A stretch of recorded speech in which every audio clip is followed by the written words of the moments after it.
In this video, I'm going to talk about 3 fundamental aspects of career growth. Well, this video is important because of what's happening right now in the economy. More than 30,000 people have been fired in the first week of January 2023. Now that's record high. And a lot of others are struggling with, hey, what if I'm next in the line?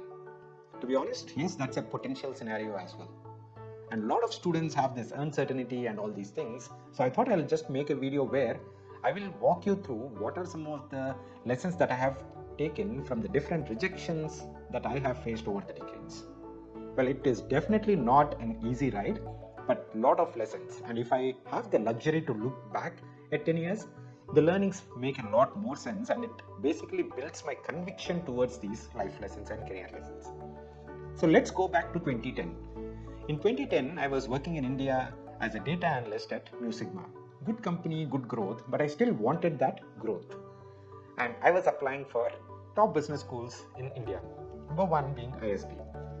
I didn't get an accept, I was rejecting.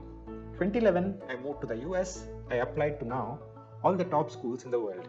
INSEAD, Harvard, LBS, got rejects from every single place. 2012, not only I moved to the US, but I also got into McKinsey. Then I thought, hey, I already have great brand on my resume. I should be able to crack these colleges easily. Unfortunately, the same story. The same colleges I applied once again and the same rejects I received. It's not about, hey, just applying and getting rejects, right?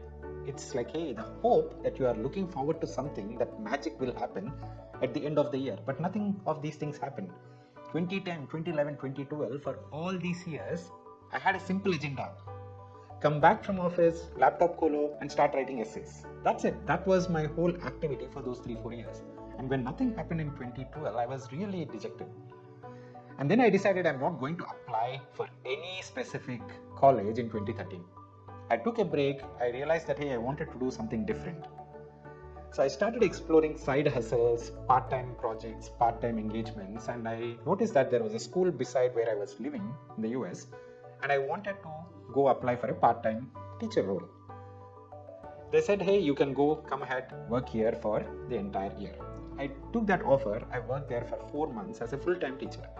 I took leave from McKinsey and I started working there for 4 months as a full-time teacher, and that experience taught me a lot. It changed my perspective, and I learned that I enjoy teaching. I want to work in the long run in the education space. And that is the reason why I'm sitting in front of you today. If that side hustle wouldn't have happened, I would have been probably in a different career trajectory. And this, I'm sure I'm loving what I'm doing right now. So give yourself that extra cushion through, hey, what are some of the side hustles or what are the projects that you might enjoy? Just go check it out there. You don't need to take a lot of risk and quit your job to do these things. Just do it on a Saturday or do it on a Sunday. And these side hustles will help you massively in improving your profile as well. For me, I got a lot of clarity, and my career goals essays, when I was applying to INSEAD in 2014 once again, they were super clear. I said, hey, I want to come back to McKinsey, work as a consultant. Then I want to go back and I want to work in the education sector for a long time. That was my essay, and I was supporting it with solid evidence. And that worked like a charm.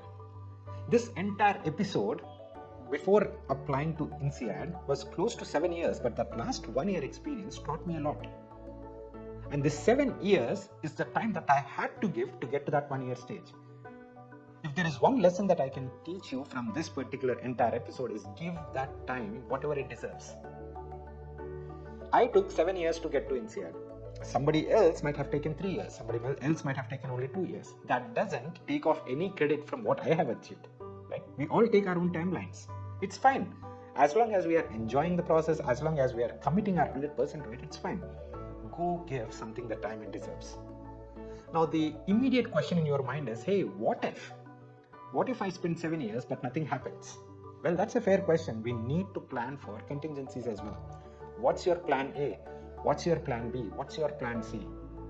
Now, the obvious question is, hey, how do I figure out these plan A, plan B, plan C? One of the better ways to figure out this plan A, plan B, plan C, or any other thing for that matter in this life is, hey, have a mentor, have a guide who can help you move to the next step.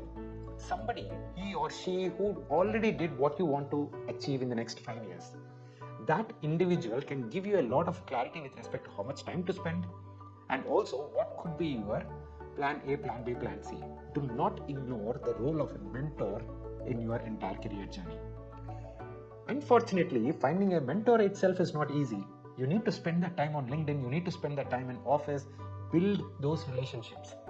Good people can become great mentors. You don't need to go and search for a great mentor on LinkedIn. Build that relationship with the other person, and that relationship will slowly start into becoming a guiding force, and that will help you a lot. The third thing, if you have a mentor and you already now know what's your A, B, C plans and hey, how to get there, but there is uncertainty still, there is a little bit of uncertainty involved. For example, if I tell you, hey, 7 years from now, you will work at your dream company, all that you need to give is your 100% for the next few years. You will be ready to do that because, hey, you know, after 7 years, I'll work there. After 7 years, you will get to INSEAD, you will get to Harvard or whatever your dream school could be. Unfortunately, we do not have those kind of certainties. And that is the reason why we can't give our 100%. Ignore those, take away those doubts from your mind and give that 100%, and only then that magic happens. If I take you back into the story, in 2010, I told you that hey, I was rejected by ISB. In 2018, I was invited by ISB to give a talk to close to 200 to 300 students on how to crack good corporate jobs.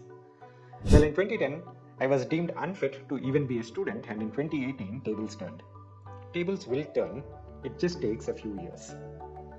Now, the most important thing to understand in this entire perspective is that please make sure this is only the journey to become a better individual, and we are only looking for growth opportunities. As I mentioned, in 2010, I already had a good job, I was already learning a lot, but it was just about growth. Now, the thing that I know now that I did not know in 2010 was that I shouldn't have taken that stress. This growth journey, it's good if it happens, otherwise it's fine too. Please do go ahead, share this video with your friends who might be going through tough times. It will help them and it will help me too. Take care guys, I'll see you again. Bye-bye.